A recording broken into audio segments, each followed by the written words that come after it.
नमस्कार विद्यार्थी मित्रांनो, माझं नाव अभिषेक ठिगळे. तर टेस्ट 1मध्ये आपण गणित बुद्धिमत्ताचं डिस्कशन बघतो आहे. ठीक आहे, ही पहिली टेस्ट होती आपली. मी त्याच पद्धतीनं ती डिझाईन केली होती जेणेकरून टप्प्याटप्प्याने तुम्हाला लेवलपर्यंत आणावं. तर कुठलीच आपली टेस्ट अशी नसणार आहे की बाबा खूपच अवघड काढली आहे किंवा खूपच सोपी काढली आहे. ठीक आहे, प्रॉपर आयोगाच्या लेवलप्रमाणे जाणार आहे. मी प्रत्येक प्रश्नाला PYQचा आधार घेतलेला आहे जेणेकरून तुम्हाला असं वेगळं वाटायला नको. नाहीतर बऱ्याचदा काय होतं की आपण खूप अवघड प्रश्नांचा सराव करायला जातो, पण परीक्षेमध्ये त्या लेवलची पण नसते परीक्षा, खूपच सिंपल लेवलची परीक्षा असते. आणि बऱ्याचदा आपण खूप सोप्या प्रश्नांचा सराव करून विनाकारण कॉन्फिडन्स वाढवतो आपला, पण पेपरला गेल्यावर मग तो फुगा फुटतो आपला की अरे मला सगळंच येत होतं, पण पेपरला तर काहीच नाही आलं मला. तर असं काही नाही आहे, एकदम तंतोतंत आयोगाच्या लेवलप्रमाणे मी प्रश्न डिझाईन केलेत. सर्व PYQचा आधार घेतलेला आहे आणि त्यानुसार प्रश्नांची रचना आपण केलेली आहे. तर आपण डायरेक्ट वेळ न घालवता पहिल्या प्रश्नापासून सुरुवात करू. तुम्ही ऑनलाईनचे विद्यार्थी असाल तर तुम्ही मला पर्सनलीसुद्धा डाऊट विचारू शकता किंवा ॲपमध्ये कमेंट सेक्शनमध्ये टाका जर तुम्हाला कुठल्या टॉपिकविषयी कुठल्या प्रश्नाची शंका असेल तर. चला टेस्ट 1ला सुरुवात करू. गणित बुद्धिमत्ताचे प्रश्न 81 नंबरपासून सुरू होतात आपले. तर त्यातल्या पहिल्या प्रश्नापासून आपण सुरुवात करूया. ओके, तर पहा, इथून सुरुवात करतो आपण. काय प्रश्न आहे? रिझनिंगचा सेक्शनमधला नंबर सिरीजचा प्रश्न आहे. पुढे दिलेल्या मालिकेत प्रश्नचिन्हाच्या जागी काय आले पाहिजे असा प्रश्न दिलेला आहे. आणि मी तुम्हाला नेहमी सांगत असतो की नंबर सिरीजचा जो प्रश्न असतो ना, तो आपण किती जरी अवघड आला तरी पहिल्यांदा एकच लॉजिक लावायचा, तो म्हणजे फरक. फरक नाही लागला तर फरकाचा फरक, फरकाचा फरक नाही लागला तर गुणाकार, नंतर भागाकार, नंतर वर्ग, नंतर घन, मग नंतर कॉम्बिनेशन करायचे. वर्ग +1, वर्ग -1, घन +1, घन -1, या सगळ्या गोष्टी आपण करतो. ठीक आहे, तर हा त्यातलाच एक प्रश्न आहे. तर काय म्हटलं इथं, पुढे दिलेल्या मालिकेत प्रश्नचिन्हाच्या जागी काय आले पाहिजे? 18 नंतर 55 आहे. तर सगळ्यात पहिल्यांदा तुम्ही काय बघायचं आहे? फरकच बघायचा आहे. 18 आणि 55 मध्ये कितीचा फरक आहे? 18 आणि 55 मध्ये 27चा फरक आहे. परत पुढे जाऊ. 55 आणि 89 मध्ये कितीचा फरक आहे? 9तून 5 गेले 4 आणि 8तून 5 गेले 3. 34चा फरक आहे. 27 आणि 34. पुन्हा आपण 89 आणि 120 याच्यामध्ये कितीचा फरक आहे तो शोधू आपण. तर हे 11 आणि ते 20 म्हणजे कितीचा फरक आहे? 31चा फरक आहे. ओके, परत पुढे जाऊ आपण. 148 आणि 120 त्याच्यामध्ये कितीचा फरक आहे? 148 आणि 120 मध्ये 28चा फरक आहे. ठीक आहे, हा 24 आहे. 28चा फरक आहे. परत 148. आता तुम्हाला इथे एक समजत जातं की लॉजिक काय काय चाललंय. फरकाप्रमाणे लॉजिक कसं कसं चाललंय ते आता आपण बघूया. ठीक आहे, 37, 34, 31 अशा पद्धतीने. तर 37, 34 इथं कितीचा फरक राहिला? 3चा. 34 आणि 31 कितीचा झाला? 3चा. 31 आणि 28 कितीचा झाला? 3चा. म्हणजे परत फरकाचा फरक सुद्धा 3 न कमी होत चाललेला आहे. मग जर फरकाचा फरक 3 न कमी होत चालला असेल तर इथला पण पुढचा फरक 3 न कमी झाला पाहिजे. म्हणजे 28 मधून 3 गेले, किती उरले? 25. म्हणजे पुढचा फरक आपल्याला कितीचा पाहिजे? 25चा पाहिजे. मग 148 मध्ये जर तुम्ही 25 ऍड केलं तर तुम्हाला तुमचं उत्तर मिळालं पाहिजे. 148 अधिक 25 किती येते? 148 अधिक 25, 8 आणि 5 13, हातचा आला 1, 14 आणि 3 17. किती आलं उत्तर? Option number 2, 173. म्हणजे या नंबर सिरीजमध्ये आपण लॉजिक कुठलं लावलेलं आहे? आपण लॉजिक लावलेलं आहे फरकाचा फरक. फरकाचा फरक हे लॉजिक आपण इथं लावलेलं आहे. म्हणजे पहिल्यांदा फरक काढला, पहिला फरक आला 37, दुसरा फरक आला 34, तिसरा फरक आला 31, परत आला 28, परत आला 25. पण हे फरक असे काय आलेत? हे फरक सुद्धा 3 न कमी होत आलेत. म्हणजे आपलं लॉजिक काय असणार आहे? फरकाचा फरक काय आहे? कॉन्स्टंट आहे. फरकाचा फरक कॉन्स्टंट आहे, त्याप्रमाणे सिरीज डिझाईन झाले. आणि मग 148 नंतर परत काय येणार? 173. ठीक आहे, सिंपल प्रश्न होता, तुम्हाला वजाबाकी करायची गरज होती फक्त. पुढचा प्रश्न पाहू आपण. बघा काय प्रश्न आहे. इंग्रजी वर्णक्रमानुसार खालील 4 अक्षर समूहांपैकी 3 विशिष्ट प्रकारे एकसारखे असतात आणि अशा प्रकारे गट तयार करतात. कोणता अक्षर समूह त्या गटाचा नाही? ऑड वन आउट असं विचारलंय. तुम्हाला दिसतंय? इथलं दिसतंय ना?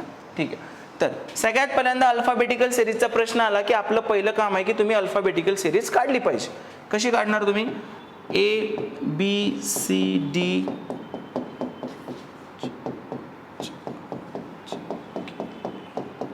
A to M अशी काढून घ्यायची आणि त्याच्यानंतर N to परत Z पर्यंत उलटी काढायची. N MOPQRSTUVWXY आणि Z. ठीक आहे, ही अशी उलटी काढून घेतली आपण. आता त्यांनी जे जे दिले ते ते बघून घ्यायचं. MOQ दिलाय, पहिला काय दिलाय त्यांनी MOQ, मग M इथं आहे, O इथं आहे आणि Q इथं आहे, म्हणजे एकाडेक सोडून आहेत. MOQ एकाडेक सोडून आहेत. ह्याच्यात किती कितीचा गॅप आहे, 1-1चा गॅप आहे असं म्हणू शकतो. दुसरं बघू आपण QSV, QS आणि हे V, म्हणजे इथं 1 आणि 2चा गॅप आहे. इथं कितीचा गॅप आहे, 1 आणि 2चा, बरोबर. परत EGJ, E नंतर G नंतर J, इथं पण कितीचा गॅप आहे, 1 आणि 2चा गॅप आहे, 1 आणि 2चा. म्हणजे मला इथंच कळालेलं आहे, जर या 4 पैकी 2 मध्ये 1 आणि 2चा गॅप आहे आणि या एकातच 1-1चा गॅप आहे, म्हणजे गटात न बसणारा ऑप्शन कुठला आहे तुमचा, पहिला ऑप्शन गटात बसत नाही. चौथं चेक करायची तरी गरज आहे का, नाही, कारण ह्याला बरोबर ह्याच ग्रुपमध्ये जायला लागेल ना, तरच गोष्टी गटात न बसणारा एकच सापडेल. जर चुकून हा या ग्रुपमध्ये गेला तर हा प्रश्नच काय होईल, चुकीचा होईल.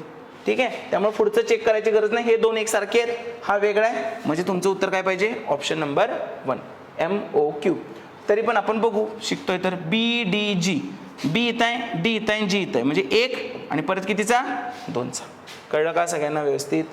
ठीक आहे, तर आपण काय म्हणू शकतो, दुसरा, तिसरा आणि चौथा ऑप्शन मध्ये 1 आणि 2 सोडून अक्षरं आलेली आहेत. फक्त पहिलाच ऑप्शन असा आहे की तिथं अक्षरं 1 आणि 1च सोडून आलेले. हा काय झाला मग, गटात न बसणारा अल्फाबेटिकल सिरीजचा प्रश्न. पुढे जाऊ आपण. बघा, कोडिंग डिकोडिंगचा प्रश्न आहे, सांकेतिक भाषा म्हणतो आपण याला. एका कोडेड भाषेत ट्रिपला असं काहीतरी लिहिलं जातं आणि पार्टला असं काहीतरी लिहिलं जातं, तर त्याच कोडेड भाषेत ए साठी काय कोड आहे विचारलंय, ए साठी. मग आता मी बघतोय तर मला लगेच दिसतंय का, इथं ट्रिप आहे आणि इथं पार्ट आहे, पण ह्याच्यातलं TRP इथं आहे आणि इथं पण TRP आहे, म्हणजे 3 कॉमन आहेत. आणि चिन्हांच्या बाबतीत जरी बघितलं झालं तरी अँड, ॲट द रेट आणि हॅश इथं पण आहे, अँड, ॲट द रेट आणि हॅश इथं पण आहे, बरोबर. आपल्याला कोणाचं विचारलंय, एचं विचारलंय. ए कुठे आहे आपला, इथं. मग या एला राहिलेला सिम्बॉल येणार, राहिलेला सिम्बॉल काय, ते वरचा बाण असा वाला, कावळा म्हणतो आपण त्याला मराठीत, कावळा कर शब्द चुकला तर आपण लिहायचा राहिला तर तो वाला. तर एला काय येणार, इथं हा वरचा बाण येणार, म्हणजे 3 कॉमन आहे, राहिलेलं चिन्ह राहिलेल्या अक्षराला. समजतंय सगळ्यांना. ओके, तर ए साठी कुठला कोड असला पाहिजे, हा ऑप्शन नंबर 2 वाला. कोडिंग डिकोडिंगचे प्रश्न इझी असतात, पण हे कधी कधी तुम्हाला इगोवर नेतात किंवा लेंदी पण असतात, त्यामुळे बघायचं. खूप सारं मोठं असेल तर हा प्रश्न सुरुवातीला घ्यायचा नाही सोडवायला, हा प्रश्न आपण शेवटी सोडवायला घ्यायचा. ठीक आहे, चला पुढे जाऊ.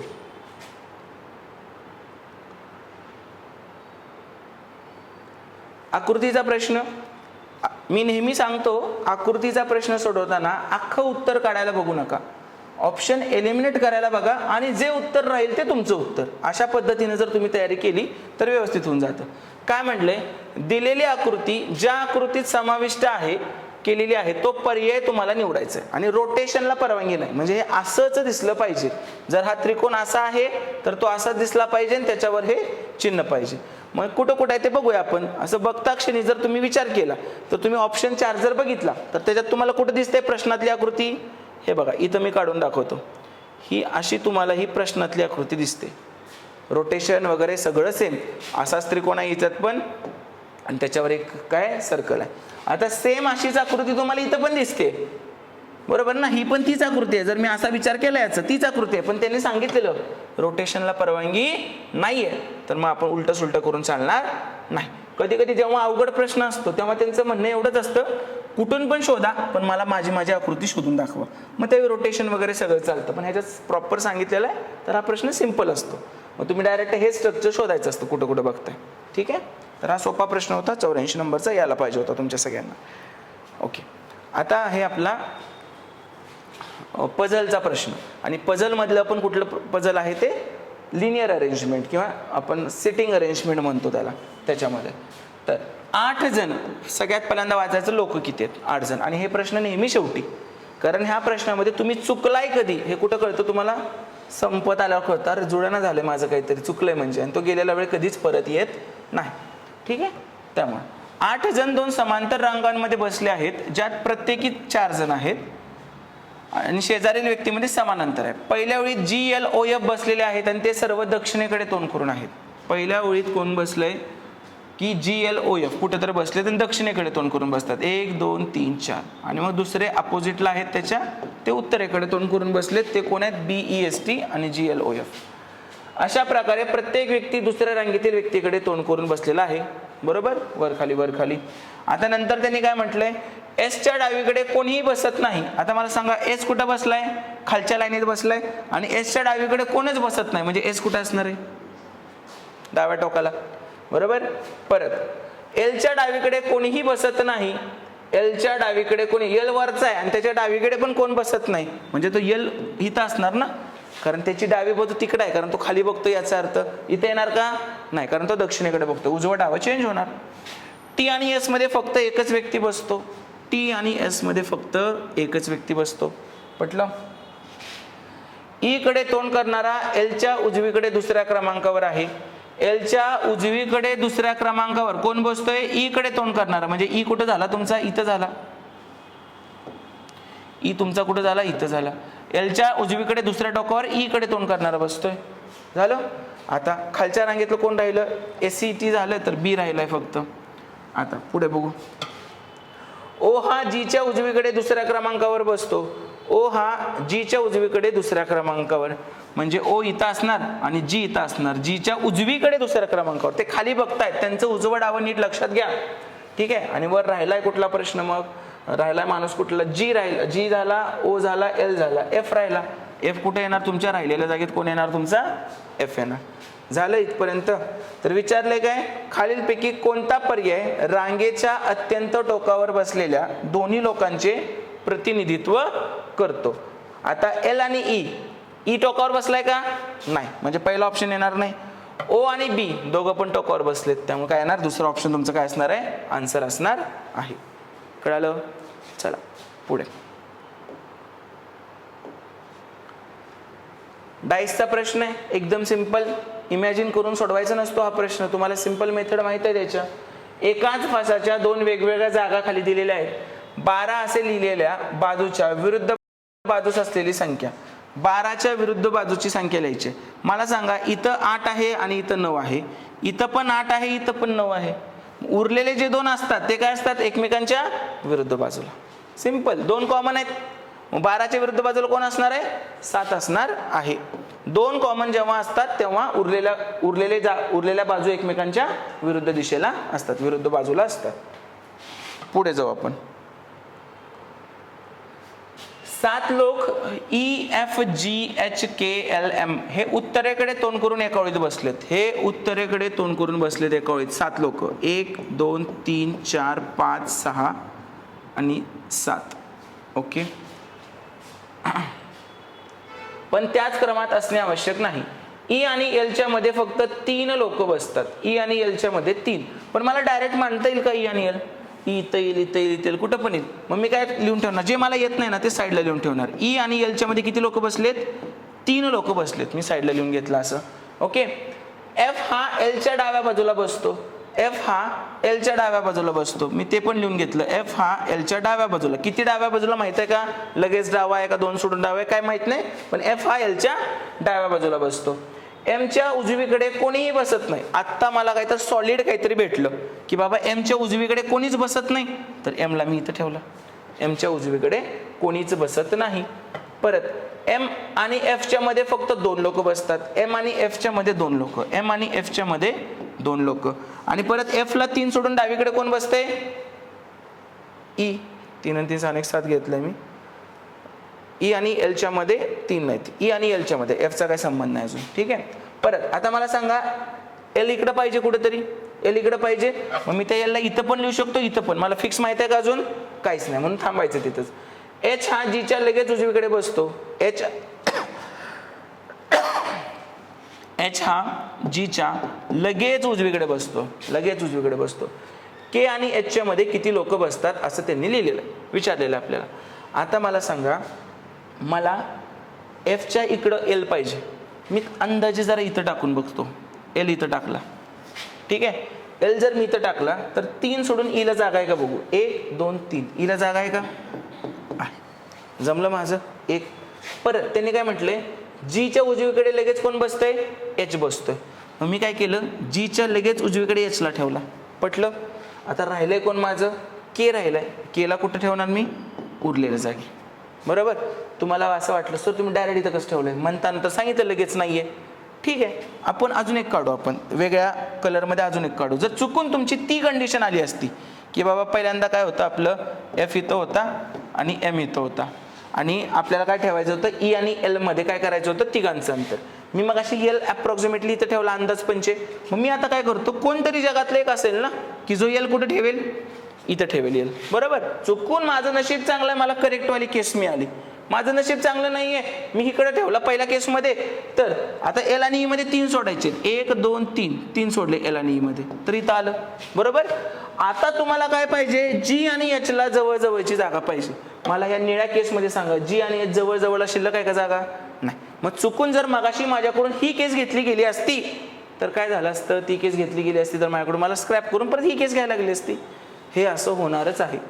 पझलमध्ये सगळं एकसाथ होत नाही. मग हे आत्ता मी का दाखवलं असं, पोराचं हिथं लय भारी भारी दिसतंय, कारण शिक्षकानं जर फक्त करेक्टवालं उत्तर समजावून सांगितलं, मग पोराला वाटते माझं पेपरमध्ये पण फक्त करेक्टवाले यायला पाहिजे. पण तसं प्रत्येक वेळी होणार आहे का, नाही, कधी तर चुकणार पण आहे. पझल ट्रायल आणि एररनच बरोबर येतं. ठीक आहे, चलो पुढे जाऊ आपण. खालील वर्गामधील संबंध उत्तम प्रकारे स्पष्ट करणारी व्हेन आकृती निवडा. ठीक आहे. पेट्रोल कार, अरे उत्तर दिलंच नाही आपण. काय उत्तर, के आणि एच मध्ये किती लोक बसतात, किती लोक बसतात रे, के आणि एच मध्ये 2 लोक बसतात. Option number 4. बऱ्याचदा असं होतं 2 येतं तर आपण ऑप्शन नंबर पण 2 टिक करतो, तर तसं करू नका. उत्तर 2 आहे, पण ते कितव्या ऑप्शन मध्ये, 4थ्या ऑप्शन मध्ये. ठीक आहे, चला पुढे जाऊ. Venn diagram. खालील वर्गामधील संबंध उत्तम प्रकारे स्पष्ट करणारी व्हेन आकृती निवडायची आपल्याला. पेट्रोल, कार आणि इलेक्ट्रिक. काय येणार आकृती, पेट्रोल, कार आणि इलेक्ट्रिक. Option number 1. कसं, हे कार असणार, काही कार पेट्रोलच्या असणार, काही कार इलेक्ट्रिकच्या असणार, काही कार डिझेलसाठी हे वेगळ्या जागा ठेवल्या असणार, भविष्यात काही कार पाण्यातले येतील. परत इलेक्ट्रिक साधनं पण असतात वेगळी, पेट्रोलवरच्या 2 व्हीलर पण असतात. त्यामुळे ऑप्शन नंबर 1 काय येणार आहे, करेक्ट आन्सर. व्हेन डायग्राम हा प्रश्न कसा सोडवायचा असतो, तुम्हाला सगळे चान्स द्यायचे असतात. ठीक आहे. तुम्ही असं नाही म्हणू शकत की पेट्रोल, कार, इलेक्ट्रिक. तुम्हाला वाटलं ह्याला पेट्रोल आणि हे कार, नाही. मग काय सगळं पेट्रोल जगातलं काय कारच घेते का, नाही. इतर पण गोष्टी आहेत ना जगातलं पेट्रोल वापरणाऱ्या, तर त्यामुळं सगळ्याला सगळे चान्स देता आले पाहिजेत. पुढे नातेसंबंधांचा प्रश्न आहे, शोधून शोधून सोडवायचा. खिशातले मार्क असतात. नातेसंबंधांचा प्रश्न सोडवणे हे खिशातले मार्क आहेत. पहा, पहिलं काय म्हणतंय, ए प्लस बी म्हणजे ए ही बी ची मुलगी आहे. ठीक आहे, डायरेक्ट प्रश्नावर यायचं आपण. ई प्लस एफ, प्लस म्हणजे मुलगी आहे, म्हणजे ई ही मुलगी आहे. ई ही मुलगी आहे कोणाची, एफ ची. बरोबर. परत एफ गुणिले जी, गुणिले म्हणजे कोण आहे, बहीण, तर एफ ही बहीण आहे कोणाची, जी ची. परत जी मायनस एच, मायनस म्हणजे भाऊ, तर जी हा भाऊ आहे कोणाचा, एच चा. आणि एच भागिले आय, भागिले म्हणजे कोण, मुलगा, एच हा मुलगा आहे कोणाचा, आयचा. एच हा मुलगा आहे कोणाचा, आयचा. समजलं इथपर्यंत सगळ्यांना. मग आता ह्याच्यावरून आपल्याला दुसऱ्या गोष्टी करायच्या. आता काय विचारलंय, तर जीचा ई सोबत संबंध काय. जी कोण आहे, ईचा. जी कोण आहे रे, आईचा भाऊ. जी कोण आहे, आईचा भाऊ. Option number 2. पटलं सगळ्यांना व्यवस्थित एकदम. चला पुढे जाऊ आपण.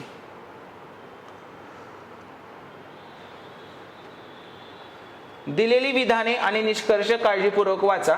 विधानांमध्ये दिलेली माहिती खरी आहे असे गृहीत धरून, जरी ती सामान्य सिलॉजिझमचा प्रश्न हे माहीत असेल तुम्हाला, टेस्ट सिरीज करतो आपण आता, तर ह्या सगळ्या गोष्टी माहीत पाहिजे. आपण व्हेन डायग्रामने सिलॉजिझम सोडवतो, तर कसं करायचं पहा. पहिलं काय, काही गोळे खेळणी आहेत. काही गोळे खेळणी आहेत. सर्व खेळणी प्लॅस्टिकची आहेत. सर्व खेळणी कुठली आहेत, प्लॅस्टिकची आहेत. कोणतेही प्लॅस्टिक पाणी नाही. कोणतेही प्लॅस्टिक पाणी नाही. अशा पद्धतीने आपण करतो. परत काय म्हटलं, पहिलं काही गोळे प्लॅस्टिकचे आहेत. काही गोळे प्लॅस्टिकचे आहेत का रे? आहेत की हे वाले गोळे प्लॅस्टिकच्या सर्कलमध्ये जातात, काही गोळे प्लॅस्टिकचे आहेत. परत कोणतेही प्लॅस्टिक पाणी नाही, कोणतेही प्लॅस्टिक खालचं वाचायचं आपल्याला. काही गोळे प्लॅस्टिकचे आहेत, बरोबर. कोणतेही खेळणे पाणी नाही, कोणतेही खेळणे पाणी नाही. आता जर पाणी आणि प्लॅस्टिकचं भांडण असेल तर डेफिनेटली खेळणे आणि पाण्याचं पण भांडणच असणार आहे. त्यामुळे मग थोडक्यात बघा ना, याला जर इथंच एंट्री नाहीये तर त्याला खेळण्यामध्ये एंट्री असेल का? नाहीच असणार. त्यामुळे हे सुद्धा काय असणार आहे? बरोबर आहेत. पहिलं आणि दुसरं दोन्ही काय आहेत रे? बरोबर आहेत. ठीक आहे. काय येणार आन्सर? निष्कर्ष 1 आणि 2 दोन्हीही बरोबर आहेत.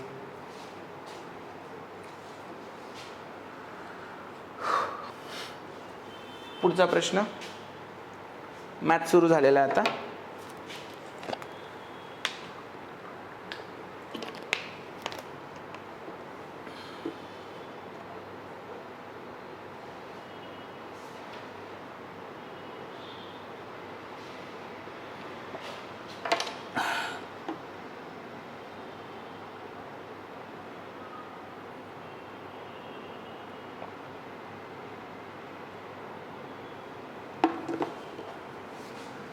पुढे जाऊ आपण. काय म्हटलंय? स्पीड टाइम डिस्टन्सचा प्रश्न आहे, त्यातल्या पण ट्रेनवरचा प्रश्न आहे. 150 मीटर आणि 350 मीटर लांबीच्या दोन गाड्या अनुक्रमे 60 किलोमीटर प्रति तास आणि 120 किलोमीटर प्रति तास वेगाने एकाच दिशेने धावत आहेत. मागून येणाऱ्या वेगवान ट्रेनला दुसरी ट्रेन पूर्णपणे ओलांडण्यासाठी मिनिटांमध्ये लागणारा वेळ विचारलाय. ठीक आहे. आता काय म्हटलंय त्यांनी? एकाच दिशेने. आपल्याला माहित आहे वेळ विचारलाय, तर वेळ विचारलाय तर टाइम बरोबर काय असते? Distance upon speed. एवढं तर तुम्हाला माहित आहे. आता डिस्टन्स जेव्हा ट्रेनचं उदाहरण देतं तेव्हा ट्रेनच्या लेंथ ज्या असतात तेच डिस्टन्स असतं. एकाची लेंथ 150, दुसऱ्याची 350 आहे. म्हणजे डिस्टन्स काय झालं? 150 आणि 350. लेंथची नेहमी ॲडिशनच करायची डिस्टन्सच्या वेळी. आता स्पीड पाहिजे. एका ट्रेनचं स्पीड 60 आहे आणि दुसऱ्याचं 120 आहे, बरोबर. आता मग प्रश्न कुठल्या टाईपचा आहे बघायचं? एकाच दिशेने. एकाच दिशेने असेल तर वेगांची काय करायची? स्पीडची काय करायची? वजाबाकी करायची. कसं लक्षात ठेवायचं? Same direction subtraction. एस सेमचं एस आणि सबट्रॅक्शनचं पण एस. म्हणजे मी स्पीडचं काय करणार? सबट्रॅक्शन. 60 आहे आणि 120 आहे, थोडक्यात 120 वजा 60 करणार. पण एवढ्यावर आपलं काम थांबत नाही. आपल्याला ज्या लेंथ दिलेत त्या कशात दिलेत? मीटरमध्ये दिलेत, बरोबर. मग ह्याचं पण आपल्याला काय करायला पाहिजे? Metre per second. मग हे तर किलोमीटरमध्ये. मग किलोमीटरचं मीटर पर सेकंद कसं करणार? 518 न गुणायचं. लहानपणाचा प्रश्न आपला हा सगळा. 518 जमलं. मग आता सॉल्व्ह करायचं. 150 आणि 350 हे किती झालं? 500. आणि 120 वजा 60 हे किती झालं? 60. ओके.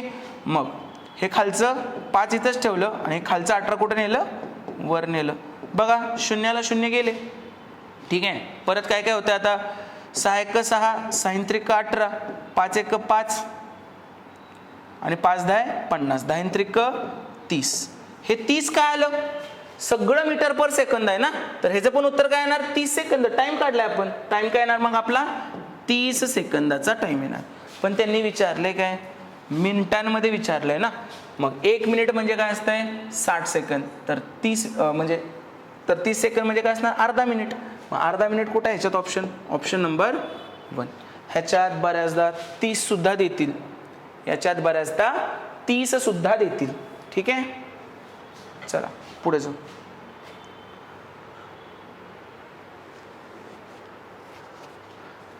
गोविंदने HDFC मध्ये 4% वार्षिक व्याजदराने काही पैसे गुंतवले.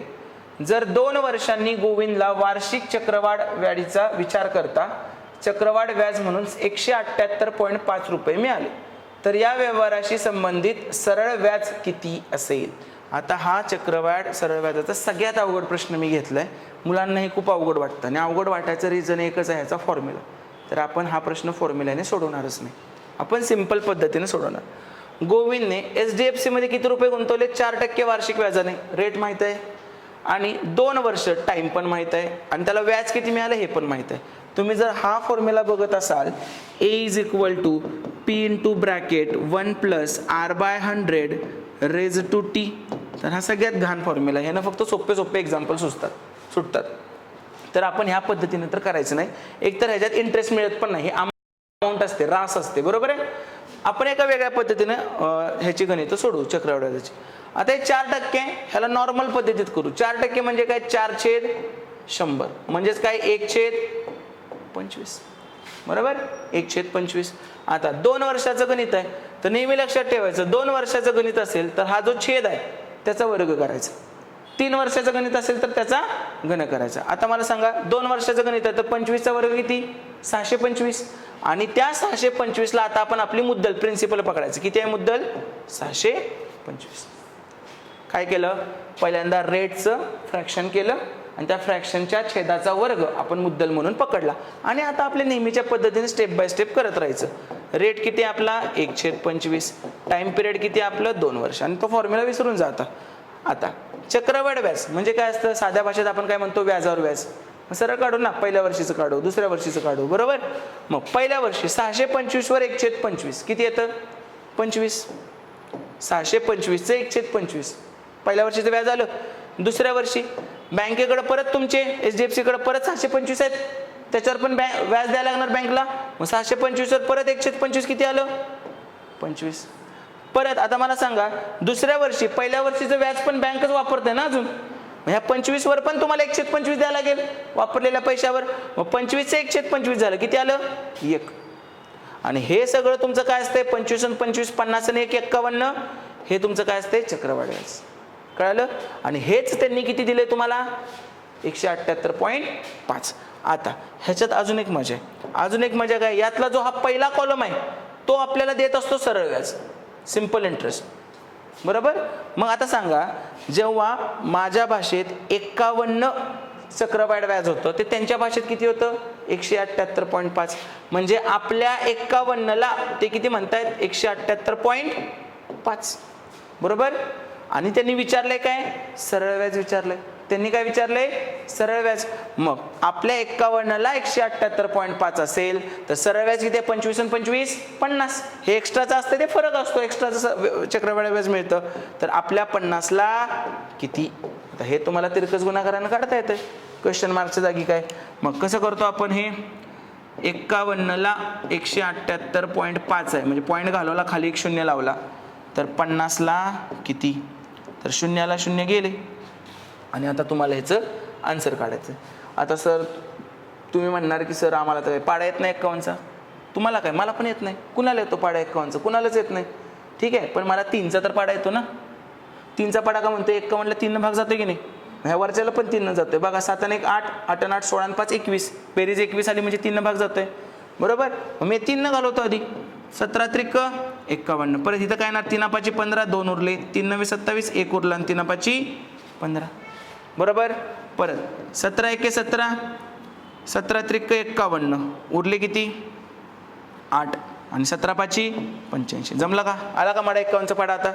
आता काय राहिले माझ्याकडे 35 आणि इकडचं गुणिले 5 म्हणजे किती येणार, 5 5 25, हातचे आले 2, 5 त्रिक 15 आणि 2 17. माझं सरळ व्याज किती आलं, 175. Option number 2. आता हा प्रश्न टफेस्ट लेवलचा, तुम्हाला 19-20 मार्क पाडायचे असतील तर हा प्रश्न आला पाहिजे. आणि तो ह्याच मेथडने सोपा आहे, बाकी कुठल्याही फॉर्म्युलाच्या मेथडने तो सोपा नाही आहे, ठीक आहे.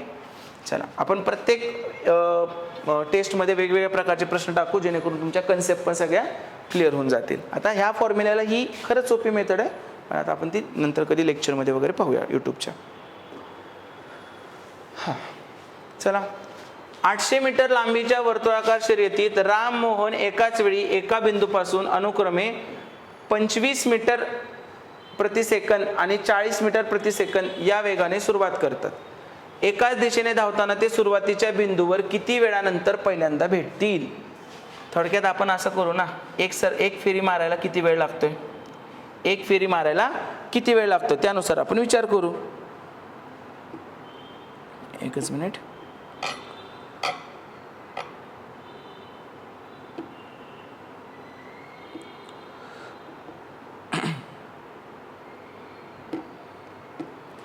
पहा, 800 मीटर लांबीच्या वर्तुळाकार शर्यतीत राम मोहन एकाच वेळी एकाच बिंदूपासून 25 मीटर प्रति सेकंद आणि 40 मीटर.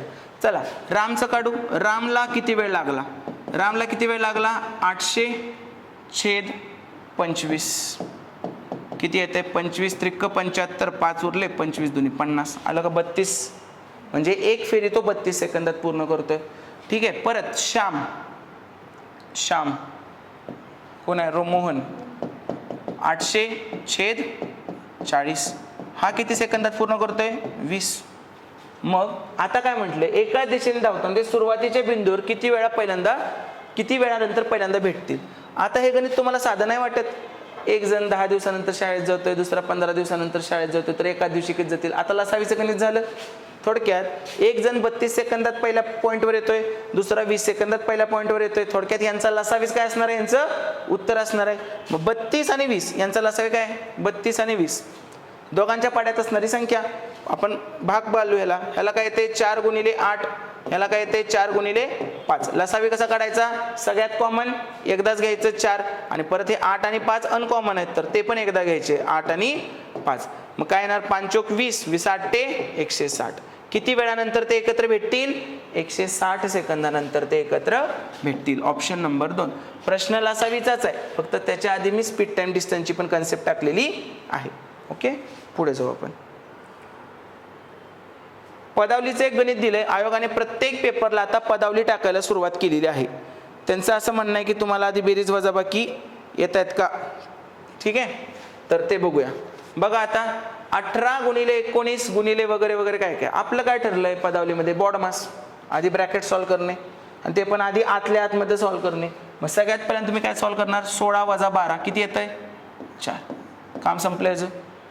परत अजून एक गोष्ट काय येते 4/2 किती येत आहे 2. म्हणजे या सगळ्याचं काम संपलं. ह्याचं उत्तर किती आलं 2. आता त्याच्या मागं माझ्याकडे कोण कोण आहे 8/4 आणि गुणिले 2 आहे. आता त्यातलं पण आधी काय करणार तुम्ही बॉडमास मध्ये आधी भागाकार करणार. मग 8/4 किती 4 आणि इथं काय येणार आहे गुणिले 2. मग 4 दुनी किती झालं 8. पटलं इथपर्यंत. म्हणजे ह्या अख्ख्या ब्रॅकेटचं उत्तर किती आलं 8/4 2 2 गुणिले 2 4. अख्ख्या ब्रॅकेटचं उत्तर किती आलं 4. आता त्याच्या मागं कोण कोण आपल्याकडे 18 गुणिले 19 आणि गुणिले 4. पहा आता अंदाज लावायचा, फक्त सगळं कॅल्क्युलेशन करायचं नाही. इथं काय 9×8 = 72 2 आलं एकक स्थानी आणि बेचोक 8. एकक स्थानी किती आलं पाहिजे 8 आणि एकक स्थानी 8 असलेले किती ऑप्शन आहेत एकच. गुणाकार करायची गरज पडली आपल्याला ते मोठे मोठे नाही. एकक स्थानी 8 असलेले ह्याचा आन्सर काय का असे ना, पण त्या आन्सरच्या एकक स्थानी काय पाहिजे आपल्याला 8. कसं काढलं आपण 9×8 = 72 किती आलं एकक स्थानी 2 आणि बेचोक 8 किती आलं एकक स्थानी 8. कळलं का. चलो नेक्स्ट. एका माणसाने एक वस्तू 216ला विकली, तिथे त्याला 20% फायदा झाला. त्या वस्तूची खरेदी किंमत किती होती. मला सांगा 216ला वस्तू विकल्यावर टक्क्यांच्या भाषेत किती फायदा झालाय 20%. बरोबर. मग 20% फायदा म्हणजे गोष्ट विकली कितीला 120%ला. पण ही कशी झाली टक्क्यांची भाषा झाली. रुपयांच्या भाषेत कितीला विकली आहे 216. मग मी असं म्हणू का आपल्या 120%ला ते किती म्हणतायत 216 रुपये म्हणतायत. बरोबर. आणि काढायची काय खरेदी किंमत. खरेदी किंमत किती असते नेहमी 100%. तर आपल्या 100%ला किती 20% नफा आहे म्हणून 120% घेतलं. 20% तोटा असता तर 80% घेतलं असतं आपण. ओके. मग आता तिरकस गुणाकार हा तुम्हाला येतो क्वेश्चन मार्क बरोबर 100 गुणिले 216 छेद 120. 20 सख्ख 20 असे 20 पाचा 100 6 1 6 6 त्रिक 18 6 6 36. कळलं. आणि 36 गुणिले 5 36 गुणिले 5 किती आलं 180. वस्तूची खरेदी किंमत किती 180. Option number 1. पुढचा प्रश्न पाहू. याच्यात कुठेही त्या वस्तूची खरेदी किंमत x पकडा आणि y पकडा असलं काही करू नका. त्यानं अजिबात वेळ पुरत नाही. त्यानं फक्त चांगलं वाटतं मला गणित येतंय. आता तुम्हाला गणित किती येतंय त्याची परीक्षा राहिलेलीच नाही. तुम्हाला गणित किती फास्ट येतंय त्याची परीक्षा राहिली आता. ठीक आहे, कारण गणितावरच सगळ्यात जास्त वेटेज आपल्या सब्जेक्टला आहे. 40 20 120 आणि 335 याचा लसावी किती. तुम्हाला जगभरातल्या कुठल्या का मेथड माहीत असू द्या असल्यावाल्या काही उपयोग नाही. हे करत बसला तर बाकीचे 4 गणितं तुमचे राहायचे. त्यांनी काय म्हटले लसावी. तुम्ही कन्सेप्टवर फोकस करायचं. लसावी म्हणजे काय पाड्यातील संख्या पाहिजे छोट्यातल्या छोटी. थोडक्यात ह्याचा जो काय लसावी असेल तो या सगळ्यांच्या पाड्यात असला पाहिजे. मला सांग, आपल्याकडं एकक स्थानी शून्य असलेले 3 आकडे आहेत, म्हणजे त्यांच्या पाड्यात तर शून्यच पाहिजे ना एकक स्थानाला. मग मेलं तरी हे उत्तर लिहून चालेल का आपल्याला? नाही. ह्याच्याकडे बघू पण नका. आणि हे तर लिहून चालेल का? नाही. काय राहतोय? समजलं का? असा सोडवायचा प्रश्न आहे. कारण जर आपल्याकडे 40, 20, 120 आहे, तर ह्यांच्या पाड्यात नेहमी एकक स्थानाला शून्यच येणार आहे. मग शून्य येणारा एकच ऑप्शन आहे. मग हे किती का जवळचे देऊ दे, 8040, 8041, 8042, काय द्यायचं ते देऊ दे, पण एकक स्थानाला काय पाहिजे होतं? शून्य पाहिजे होतं. आणि त्यांना तुमच्या कॅल्क्युलेशनची परीक्षा घ्यायचीच नाहीये. त्यांचं असं म्हणणं आहे, तुम्हाला लसावीची कन्सेप्ट माहित आहे का? तर लसावीची कन्सेप्ट अशी. आणि आयोगाचे सुद्धा प्रश्न बघितले, जिथं कॅल्क्युलेशन येतं तिथं त्यांनी युनिट प्लेस वापरलंय किंवा डिजिटल सम नावाची गोष्ट वापरली आहे. ते शिकू आपण हळूहळू एकेका टेस्टला. ठीक आहे, चलो. एका वॉशिंग मशीनची किंमत 30,000 आहे. एका ग्राहकाला 20% आणि 10% अशी सलग 2 वेळा सूट मिळते. ग्राहकाला किती किंमत द्यावी लागेल त्या मशीनची? आता याचं पण बऱ्याच लोकांना वाटतं एक स्टेप करूया का, पहिल्यांदा 20% सूट देऊन कितीला मिळलं, मग परत त्याच्यावर 10%. त्याची काही गरज नाही, एका लाईन मध्ये करू शकतो. 30,000 किंमत आहे, 30,000 किंमत आहे, 20% आणि 10%. 20% सूट दिली म्हणजे विकलं कितीला? 80%ला. 10% सूट दिली म्हणजे विकलं कितीला? 90%ला. एका लाईन मध्ये आन्सर काढा. जी ती पॉप्युलेशनची गणितं असतात, एका गावची लोकसंख्या सुरुवातीला एवढी होती, 10% वाढली तर काय काढलं असतं? 110% केलं असतं आपण. झालं. आता गणित काय, 2 शून्याला 2 शून्य गेले, या 2 शून्याला हे 2 शून्य गेले. आता बघा 9 72 आणि 72 गुणिले 3, 6 यायला पाहिजे. गुणाकार करायचं नाही. मी काय सांगतोय, गुणाकार सगळा महाराष्ट्र करायला लागलाय. तुम्ही गुणाकार करू नका याचा. सिंपल, ही 2 शून्य शेवटी पाहिजेत. पण आयोग एवढा पण हे नाही की 2 शून्य शेवटी देणार आहे. सगळ्याच कडे दिलेत, बरोबर. आता मला इथला एक आकडा पाहिजे ना, मग मी अंदाज लावला. 9 72 किती आलं? 2 आणि 2 6. म्हणजे इथं जे काही येईल ते काय असणार आहे? 600.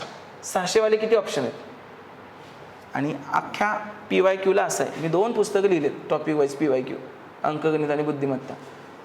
कॅल्क्युलेशन कुठेच करायला लागत नाही, तुम्हाला फक्त हा अंदाज लावता आला पाहिजे. लाईन मांडली, अंदाज लावला, संपला विषय. ठीक आहे, चला. तुम्हाला करायचंच असेल तर 9 72, 72 गुणिले 3, 3 2 6, 3 7 21, आलं का? 216. 21,600 आहे का? 21,600. ठीक आहे, ह्या गोष्टी तुम्हाला तिथं सुचतात आणि सुचल्या पाहिजेत. प्रॅक्टिसनं होतं ते सगळं. पुढे जाऊ. काय म्हटलंय? एका वर्गातील 59 विद्यार्थ्यांचे सरासरी वय 22 वर्ष आहे. त्यामध्ये जर शिक्षकाचे वय समाविष्ट केले तर संपूर्ण गटाचे सरासरी वय 23 वर्ष होते. शिक्षकाचे वय किती आहे? शिक्षकाचे वय किती आहे? बघा, ह्याच्यात पण लोकांनी एक आणलंय, फॉर्म्युले आणलेत, काही गरज नाही, सरळ आकडे टाकायचे. 59 आहे, 59चं वय किती आहे? 59चं सरासरी वय आहे 22 वर्ष. शिक्षकाचे ऍड केले, शिक्षकाचे ऍड केले तर लोक किती झाली? 60. आणि मग सरासरी किती आहे? 23. आता काय करायचं? नीट लक्ष घे फक्त. खूप अवघड एक्झाम्पल एकदम सिंपल सॉल्व्ह होतात त्यानं. 59चं 60 झालं, कितीनं वाढलं? 1 न, म्हणून +1 लिहायचं. कमी झालं असतं तर -1 लिहिलं असतं आपण. ठीक आहे. परत 22चं 23 झालं, कितीनं वाढलं? 1 न, म्हणून इथं पण +1 लिहायचं. कमी झालं असतं तर मायनस केलं असतं, पण जेवढं असेल तेवढं. आता काय करायचं बघ, 1 न ह्या 23ला गुणायचं. 1 गुणिले 23 किती? 23. आणि 59 न ह्या 1ला गुणायचं. 59 गुणिले 1 किती? 59. जमलं? काय येणार आहे उत्तर? 9 3 12, हातचा आला 1, 5 2 7 1 8. किती आहे रे शिक्षकाचं वय? 52. हे जे 82, हे जे काय उत्तर येतं ते कोणाचं असतं? नवीन आलेल्याचं असतं. आता या मेथडचा फायदा काय? हे कधी बघितलं नसेल ना असलं आजपर्यंत. या मेथडचा फायदा काय? नॉर्मल मेथड काय सांगते? 59 पोरांचं 22 आहे तर टोटल काढ. 59 गुणिले 22. ठीक आहे. 60 पोरांचं 23 आहे तर टोटल काढ, 60 लोकांचं तर 23. तर हे जे एक्स्ट्रा येतं ह्यांचा गुणाकार करून ते कुणाचं असतं? त्या एक्स्ट्रा शिक्षकाचं. तुला हे गुणाकार सोपे वाटतात? आपले गुणाकार बघ. 1 गुणिले 23 येतं का नाही लहान बाळाला पण दुसरीच्या? 59 गुणिले 1 येईल का नाही? आणि ही बेरीज फक्त करायची. काय सोपं आहे? समजलं? हे एवढं लक्षात ठेवायचं. कमी झालं तर काय घ्यायचं? फक्त मायनस, आणि मग त्या मायनस प्रमाणे गुणाकार करायचं. ठीक आहे, चलो नेक्स्ट. ज्या अर्धगोलाचा व्यास 7 सेंटीमीटर आहे त्याचे आकारमान शोधायचं. अर्धगोल अर्धगोल म्हणजे असं असतं, अर्धगोल बॉलला कापायचं त्याला अर्धगोल. आकारमान विचारले. आता मोठ्याचं आकारमान काय असतं? मोठ्याचं पूर्ण गोलाचं काय असतं? 4/3 πr³ असतं. मोठ्याचं म्हणतोय, गोलाचं काय असतं? 4/3 πr³ असतं. पण आपल्याला अर्धगोल विचारलं तर अर्ध असणार, म्हणजे ह्याचा अर्ध केलं तर भागिले 2 करायला लागणार. भागिले 2 केलं तर 4च निम्म कर ना सरळ. जमलं का? हे आता कशाचं झालं? अर्धगोलाचं 2/3 πr³. आणि आता सगळं दिलेलं आहे तुला त्यांनी. करा मग. 2/3 पायची किंमत 22/7 सांगितली आणि r³ आहे, त्याचा व्यास 7 आहे. r तर त्रिज्या आहे ना, त्रिज्या निम्मी असते व्यासाच्या, म्हणजे 7/2. 7/2 चा काय करायचं आहे? क्यूब, म्हणजे 3 वेळा 7/2 ला गुणाकार करायचा आहे. बरोबर? 7/2 आणि 7/2. पटलं? आता एक एक गोष्ट सॉल्व्ह करू. पहिल्यांदा 7 ला 7 गेले, परत काय येतं हे 2 ला 2 गेले, परत अजून काय 11. जमलं इथपर्यंत. आता वरचा गुणाकार करू. 7 7 77 गुणिले 11, 11 गुणिले 77 आणि खाली काय येणार? 3 दुनी 6. करा मग. 11 7 77, 7 आले हातचा. 11 7 77 आणि 7 84. छेदात 6. ओके, मग छेदात 6च आहे का? 2 ला 2 गेले, 1 11. ठीक आहे, हे चुकलं ना आपलं. 7 7 49. पहा, 11 9 99, हातचे आले 9. 11 चोक 44, 44 आणि 9 53. छेद 6. पहा आता 6 8 48, उरले किती? 5. 6 9 54, उरले किती? 5. परत 6 8 48, 89.8. कुठं 89.8? Option number 2. ठीक आहे, काही चुकायचं नाही, गुणाकार वगैरे. चला शेवटचा प्रश्न. अभिषेक आणि दीपांशी 1000 मध्ये एक काम करण्याचे वचन देतात. अभिषेक एकटा ते 5 दिवसात करू शकतो आणि दीपांशी एकटी ते 10 दिवसात करू शकते. चित्रांच्या मदतीने ते काम किती दिवसात पूर्ण होते? 2 दिवसात पूर्ण होते. चित्रांच्या मदतीने ते काम 2 दिवसात पूर्ण होते. तर चित्रांशला त्याच्या योगदानासाठी किती पैसे द्यावे लागतील? आता बघा कोण कोण आपल्याकडे. अभिषेक आहे, दीपांशी आहे आणि चित्रांश आहे. आता अभिषेक किती दिवसात पूर्ण करतोय? 5. दीपांशी किती दिवसात पूर्ण करते? एकटी 10. आणि चित्रांच्या मदतीने ते तिघं मिळून, म्हणजे अभिषेक प्लस दीपांशी प्लस चित्रांश, तिघं मिळून किती दिवसात पूर्ण करतायत? 2. मग आपण लसावी मेथड काय सांगते? जे पण आकडे आहेत त्याचा लसावी काढायचा. 5 10 2 यांचा लसावी किती? 10. सगळ्यांच्या पड्यात 10 आहे. तर मी काय म्हणतो, ते काम किती आहे? 10 बर्गर खायचं काम आहे, असं मी अजून केलं. मग 10 भागिले 5 किती? 2. 10 भागिले 10 किती? 1. आणि 10 भागिले 2 किती? 5. बरोबर? मग मला सांगा, अभिषेकनं 2 बर्गर खाल्ले, दीपांशीनं 2 बर्गर खाल्ले आणि तिघांनी मिळून दिवसाला 5 खाल्ले, तर एकटा चित्रांश किती बर्गर खाईल दिवसाला? 2 आणि 1 3. 3 किती मिळवलं तर 5 येते? 2 मिळवले तर. म्हणजे चित्रांशला दिवसाचं स्पीड किती खायचं? 2. बरोबर? म्हणजे त्यांची काम करायची इफिशियन्सी किती आहे? अभिषेक, दीपांश आणि चित्रांश 2 बर्गर खातोय, 1 बर्गर खातोय आणि 2 बर्गर खातोय. आणि या कामाचे त्यांना किती रुपये मिळणार होते? 1000 रुपये मिळणार होते. मग त्याच्यात चित्रांचा वाटा विचारला त्यांनी. चित्रांचा वाटा 2 1 2 आहे, तर टोटल काम किती आहे? 5. बरोबर? टोटल काम 5 आहे. पण हे 5 बर्गर खाल्ल्यावर त्यांना किती रुपये मिळत आहेत? 1000. मग 1 बर्गर खाल्ल्यावर किती रुपये मिळणार? 200. बरोबर? त्यांनी काय विचारले? चित्रांशला किती द्यायला लागतील? चित्रांश किती बर्गर खातोय? 2. मग एका बर्गरला 200, तर 2 बर्गरला किती? 400. पटलं का? हे पण एक 19-20 मार्क देण्यावालं एक्झाम्पल आहे. ठीक आहे, समजलं? एवढ्या 20 प्रश्नामध्ये फॉर्म्युले किती वापरले? एक पण नाही ना. गणित बुद्धिमत्ता फॉर्म्युलांमुळे अवघड वाटतं ना. आपल्या 8 टेस्ट आहेत, 160 प्रश्न आहेत. तुम्ही कुठला पण प्रश्न घ्या, विदाउट फॉर्म्युला सुटू शकतो. फॉर्म्युला फक्त आपण मेन्सुरेशनला वापरला, कारण तिथं ऑप्शन नाही. पण वर्क टाईमला, स्पीड टाईम, डिस्टन्सला काही फॉर्म्युले लागत नाही. तुमच्या कन्सेप्ट क्लिअर असतील तर तुम्हाला सगळे प्रश्न व्यवस्थित सॉल्व्ह होऊ शकतील. मी 8 टेस्टमध्ये सगळा सिलेबस कव्हर करायचा प्रयत्न करतोय, जेणेकरून प्रत्येक प्रकारची गणितं तुम्हाला सुटावीस. ठीक आहे, आत्ता आपण इथंच थांबू. पुढच्या टेस्टसाठी तुम्हाला ऑल द व्हेरी बेस्ट.